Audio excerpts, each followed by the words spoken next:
ఇప్పటికైనా మీ మనసు కరెక్ట్ లేదా? తాగటానికి నీళ్లు లేక చావు బతుకుల మధ్య పొట్టు బిట్టాడుతున్నారయ్యా. పచ్చగా ఉండే ఈ ప్రాంతానికి ఏం దిష్టి తగిలిందో ఏమో. భూమిలోనే కాదు, మా కళ్ళల్లో కూడా నీరు ఇంకిపోయేలా చేశాడా దేవుడు.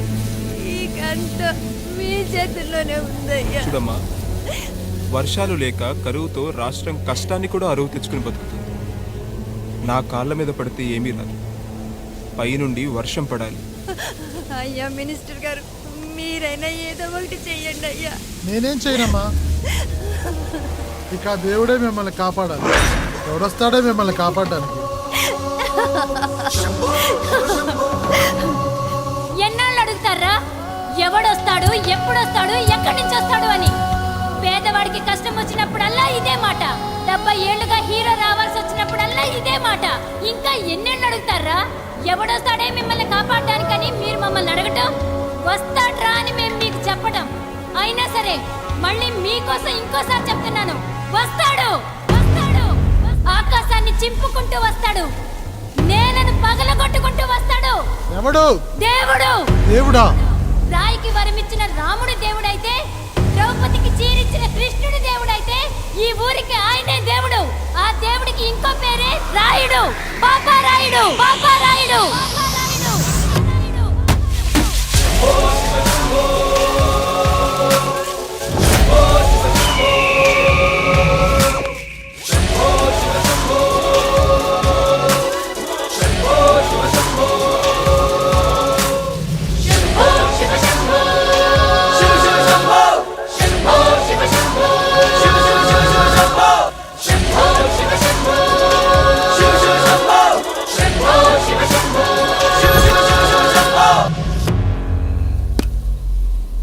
ఏంటి సమస్య? అయ్యా, ఊరికి కరువు వచ్చింది. అదిగో ఆ నలుగురు దాహంతో చనిపోతున్నారయ్యా.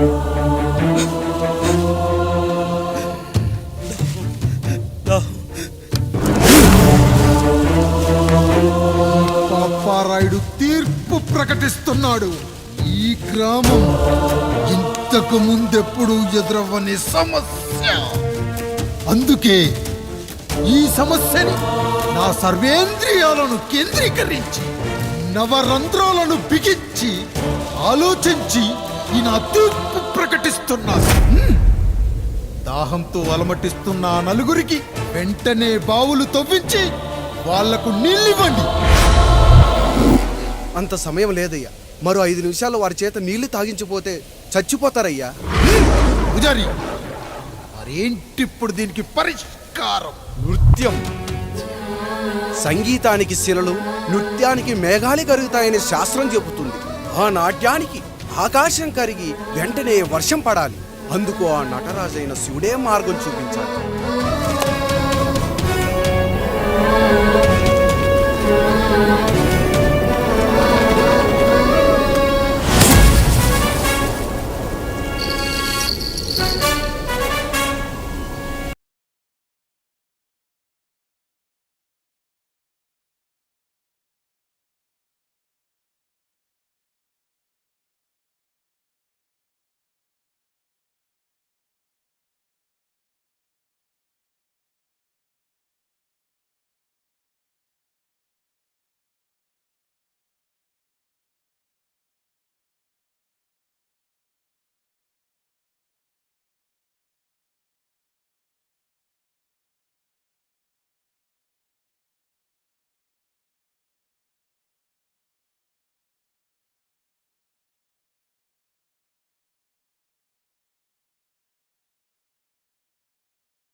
అయ్యా, దేవుడిచ్చిన ప్రసాదం అనుకుని నలుగురిని కన్నాను. 3 పెళ్లి చేయగలిగానయ్యా. ఈ ఊరు ఏమిచ్చినా మీరు తీసుకుంటారు కదయ్యా. ఇది మిగిలిపోయింది. తమరే ఏదో ఒకటి చెయ్యండి అయ్యా. అయ్యా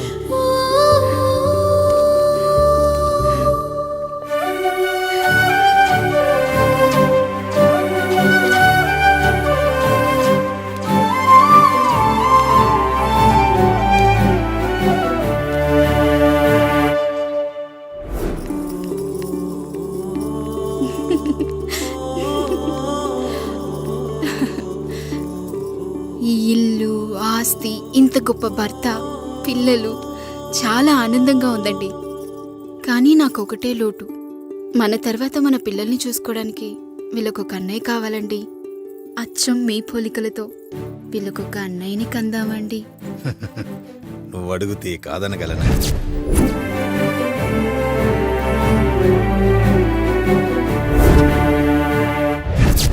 నానా, రాయుడెక్కడా? ఇప్పుడే వస్తున్నాను నాన్న.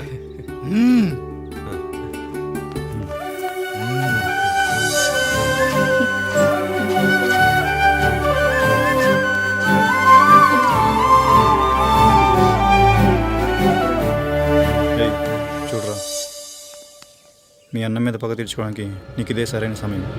పర్లేదంటావా? ఏం పర్వాలేదు.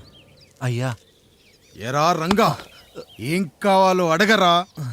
నీకంటూ ఏమి ఇవ్వలేదు, నువ్వు ఏమి అడగలేదు. చెప్పరా. మా అన్నకు నాకు పడట్లేదయ్యా. తోడ పుట్టినవాడని చాలా సహించాను. అడ్డమైన దానాలు చేసి ఆస్తి మొత్తం పోగొట్టాడు. ఇప్పుడేం కావాలరా? కొద్దిగా ఈ కత్తి తీసుకొని వాడిని చంపి పెట్టండి అయ్యా.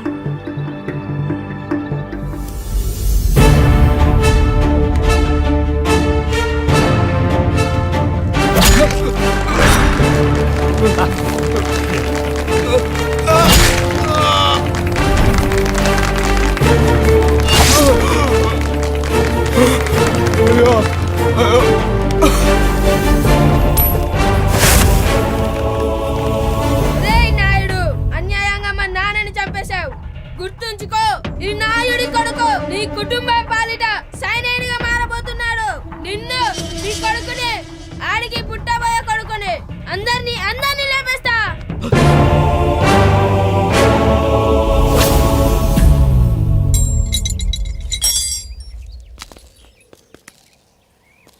ఏం జరిగింది? మీరు హత్య చేసినట్టు ఇప్పుడే సమాచారం అందింది. తగిన సాక్ష్యాధారాలు పరిశీలించిన పిమ్మట మీకు యావజ్జీవ కారాగార శిక్ష, 2000 రూపాయల జరిమానా విధిస్తూ అరెస్ట్ చేస్తున్నాను. అయ్యగారు నా కోసం చేసిన త్యాగాన్ని హత్య అంటుందా మీ చట్టం? ఇదెక్కడ న్యాయం? మనిషికి ఇచ్చిన మాట నిలబెట్టుకుంటే అరెస్ట్ చేస్తారా? ఏ దేశంలో ఉంది చట్టం? నన్ను ఏం చేయమంటారు రాయుడు గారు? 9వ తరగతి చదివి ఊర్లో గాలికి తిరుగుతున్న నన్ను మీ మనిషి ఒకడు పోలీస్ స్టేషన్లో ఉండాలని నన్ను ఎస్ఐన్ చేశారు. సాటి మనిషిని స్వేచ్ఛగా హత్య చేసుకోవాలని దౌర్భాగ్య స్థితిలో బతుకుతున్నాం మనం. మీరు చేసిన ఈ గొప్ప పనిని అర్థం చేసుకునే సంస్కారం, విజ్ఞత, విజ్ఞానం మాకు లేవు సార్, మాకు లేవు.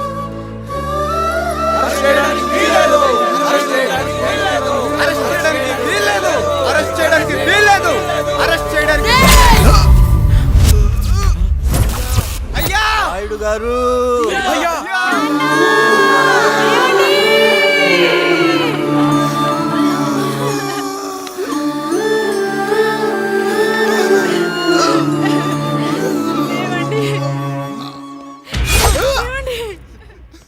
నొప్పిగా ఉందిరా.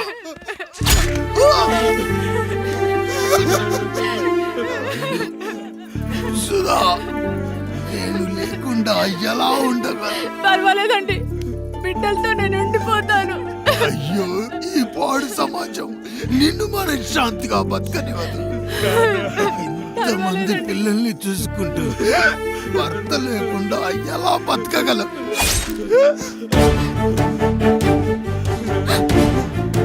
వద్దండి.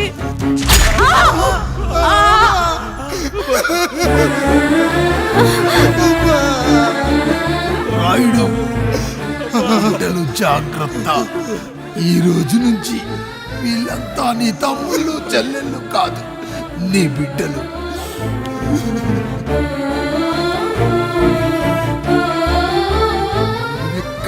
వెళ్ళనురా.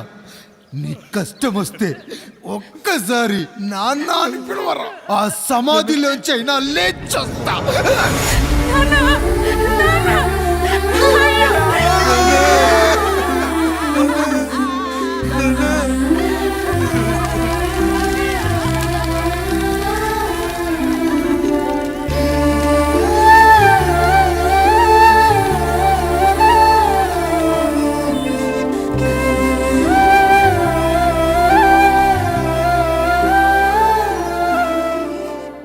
ఇందు మూలంగా 50 మందికి తెలియజేయనిదేమనగా ఊరికి కొత్తగా వచ్చిన యాండ్రాయిడ్ తన తండ్రి పెదరాయుడు అని ఆస్తిలో వాటా పంచమని రచ్చబండిని ఆశ్రయించడం వలన గ్రామ పెద్దలందరూ రేపు 11 గంటలకు రాయుడు గారి ఇంటికి రావాల్సిందిగా కోరుతున్నాము.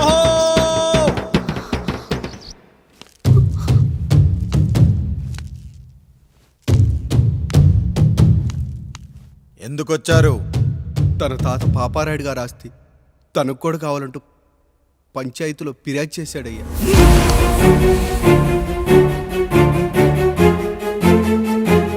మస్తా గారు, ఆ దస్తావేజులు ఇవ్వండి.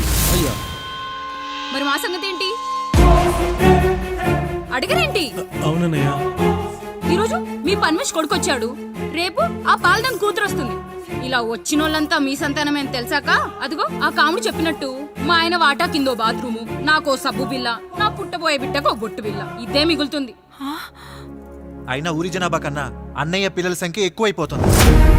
వాళ్ళందరూ ఇంటి మీదకి వచ్చే లోపు మా ఆస్తి మాకు ఇచ్చేస్తే మా బతుకులు మేము బతికేస్తాంగా. అవునన్నయ్య, మా ఆస్తి మాకు కావాలంతే. ఎవరిని పట్టుకుని ఏం మాట్లాడుతున్నారయ్యా? ఉన్నప్పటి నుంచి ఆయన మిమ్మల్ని సాగుతూ ఉన్నారు. ఈరోజు పెరిగి పండయ్యాక మా దారి మేము చూసుకుంటాం అనడం న్యాయం కాదయ్యా, న్యాయం కాదు. ఏ ఆయన నీకో కొడుకునిచ్చాడా? వాడి పేరేంటి? ఐఫోనా? ఎరా, ఆస్తి కావాలా? 4 బ్రష్లతో తోముకుంటే ఎక్కడ విడిపోతామో అని నా బ్రష్ టూత్ పేస్ట్ నీకు త్యాగం చేసినప్పుడు అప్పుడు అడగాల్సిందిరా అన్నయ్య ఆస్తి కావాలి అని. ఎరా, నేను వాడిపారేసిన లంగోటాలు మార్చి మార్చి చొక్కాలు చేతిగుడ్డలుగా వాడారే, అప్పుడు అడగాల్సిందిరా అన్నయ్య ఆస్తి పంచు అని. నువ్వు 6 నెలల పసిగందుగా ఉన్నప్పుడు పాల కోసం ఏడుస్తుంటే నిన్ను తీసుకెళ్లి పసుల దొడ్లో కట్టేశానే, అప్పుడు అడగాల్సిందిరా అన్నయ్య నాకు ఆస్తి కావాలి. మా తండ్రి గారు పాపారాయుడు పోలికలు నాకు, నా పోలికలు ఆండ్రాయిడ్కి. అసలు మా కుటుంబంలో ఏ పోలికలు లేని మీకు ఎందుకు ఇవ్వాలరా ఆస్తి? ఆస్తి లేదు, గీస్తి లేదు. Get out, get out, get out, get out, get out, get out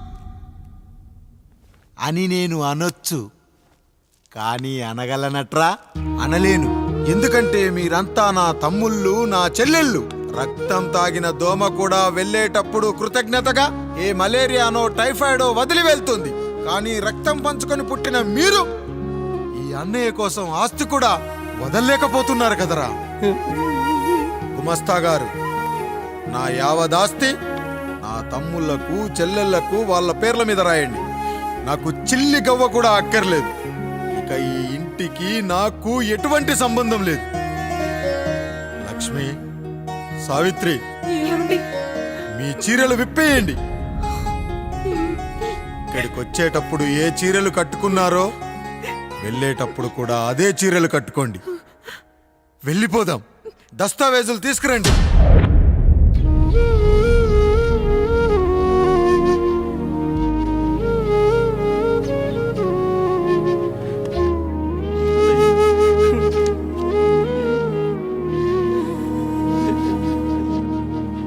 ఇక ఈ ఇంట్లో నా పేరు వినపడితే నా తమ్ముళ్ళు చెల్లెళ్ళు బాధపడతారయ్యా.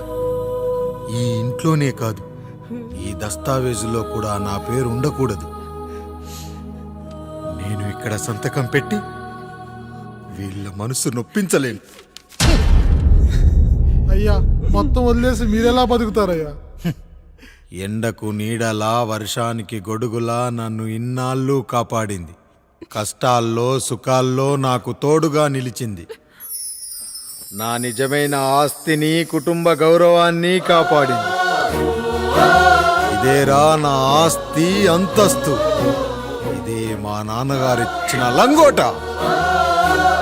బంగారం లాంటి తమ్ముళ్ళే లేనప్పుడు నాకు మాత్రం ఈ బట్టలెందుకురా?